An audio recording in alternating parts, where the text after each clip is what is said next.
গাজায় যা হচ্ছে, দখলদার বাহিনী যে নৃশংসতা চালাচ্ছে, আর মুসলিম বিশ্ব শতখণ্ডে বিভক্ত হচ্ছে,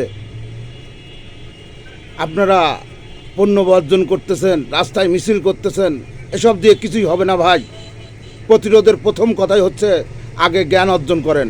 আপনারা যা অর্জন করতেছেন বহির্বিশ্বের উচ্ছিষ্ট জ্ঞান, এই জ্ঞান দিয়ে ওই জারজদের আপনারা রুখে দিতে পারবেন না। আপনাদের প্রথম কথা, প্রথম সাধনা হওয়া উচিত জ্ঞান। এটাই একমাত্র বিকল্প, আর কোনো বিকল্পই সামনে নেই। যতদিন ওই জ্ঞান অর্জন করতে পারবেন না, ততদিন ওদের ব্যবহৃত প্রতিটি প্রোডাক্ট, প্রতিটি জিনিস আপনাদের আমাদের সবাইকেই গ্রহণ করতে হবে। এর বাইরে এক চুল যাওয়ার কোনো সুযোগ নেই। আমরা পৃথিবীর অর্থনীতিকে ডমিনেটেড করতে পারবো না, আমরা পৃথিবীর শিক্ষাকে ডমিনেটেড করতে পারবো না ততদিন এর থেকে মুক্তি পাবো না। এটাই সত্যি, মানেন আর না মানেন।